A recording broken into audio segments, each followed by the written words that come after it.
I just wanted to thank you again for coming out and helping me put together some party outfits for this season, because I really get in a rut and then I can't find things to match, and you do a great job, and I feel really confident with what you've done for me today. Well, thank you. I mean, I love working with you. We've worked together for a couple of years now, and I just love helping you embrace your own personal style and really owning the unique characteristics and shapes of your personality and putting that into your fashion.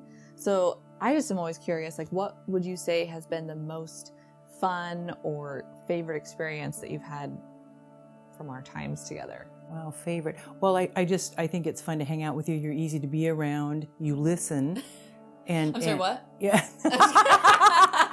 That was very good. No, you listen, and then I don't know that I had a favorite per se. I loved going through, well, I know going through the closet's hard because you have to get rid of things that you were trying to hang on to or say, this doesn't really flatter your style. So that was probably the most difficult, and hanging on to clothes because you see the dollar sign of what you paid for them and you don't want to get rid of them. But doing that, I think just going through and cleaning everything up, organizing the closet. I tried to stick with the rainbow like you taught me and everything. And then I think shopping and finding things, trying them on, and having someone there that validates, see, we're on the right track. Doesn't that look great? Because we don't ever, hardly ever, most of us see it ourselves. Mm-hmm. Yeah. Well, and it's kind of like that movie, The Matrix, where you get red pill or blue pill, and once you see things and once you know that knowledge, you can't unsee it. Mm-hmm. And so once I help a client, see their beautiful shape or see how things are fitting on their body, I love to help them embrace that and realize, like, oh, I do have a waist, I do have shape, and let's accentuate Exactly, because you don't always feel that way. You're not this model size or what you perceive as the perfect figure, but a lot of times it is just how you dress yourself. Mm-hmm. I mean, it sounds cliche, but it really is. So, and then you feel good, and then you want to go shopping more. So. Which is always a fun aspect yes, of it it. Is. Yes, it is. I'd be lying if I said that the shopping aspect wasn't my favorite part as well. And I just had another question, I guess. Like, if you were to take one thing away and be like, this is the item or piece of knowledge that I have had become like the most valuable piece of knowledge that's going to last for years, like, what would you say that would be? It's not probably going to be what you think it is. I would say being kind to yourself.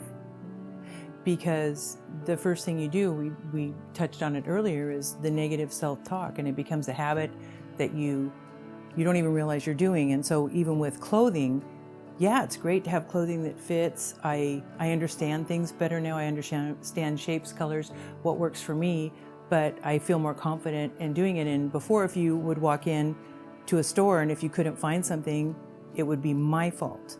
And now it's like, well, let's find a different store, or even going off of that, saying I would never try on X, Y, and Z, but now that I've worked with you and I see, no, try them on, and it looks great. Just because it hangs on the hanger and doesn't look right for you doesn't mean it's not going to be right for you. Yeah, absolutely. Well, and two, feeling empowered, knowing that if you walk into a store and they don't have items that are working for you, that's okay. Mm-hmm. It's just not the place for you, right, and you can find another avenue. Absolutely. That's actually really surprising that you said it's the self-talk piece, because that's my true mission. It's about helping women feel beautiful, feel confident, and feel empowered.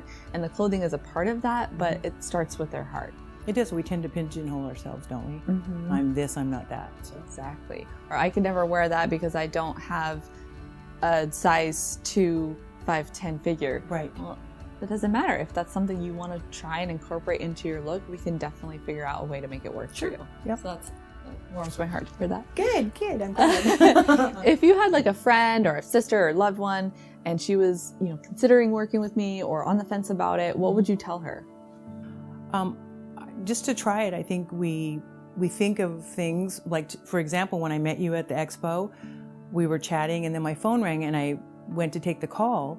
And something, normally I would just, okay, that moment's passed. It was nice to talk. I meet this girl, but I'm going to keep going. Something made me go back. And I think sometimes we don't do things out of fear, or we think I don't have the time or whatever it is, and just take and say, no, I'm going to go talk to her. I think this is something I'd like. And doing it for me, and coming from my background, a large family, a lot of kids, poor, working really hard. You raise your children, you go to work, you do everything, and you don't.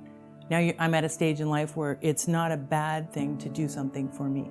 Does that make sense? Yes. Well, and I love to tell that to women too, that you can't give from an empty cup. And if you are not investing in yourself, you don't have anything to give. So you can't show up with the energy and the mentality that you need to have for your kids or your family or your business. And I think too, in our world where so many young women especially are comparing themselves to what they see online or in magazines, women, mothers, we need to be feeding that confidence into our daughters, into our future kids, whether it's a boy or a girl. Yep. If they see their mom carrying herself with that confidence and her head held high, they're going to feel that confidence. It is confidence, and beauty comes in all forms. And someone who you maybe don't think is on the outset the most perfectly symmetrical person, if you're having a deep conversation with them, don't you automatically find them more attractive?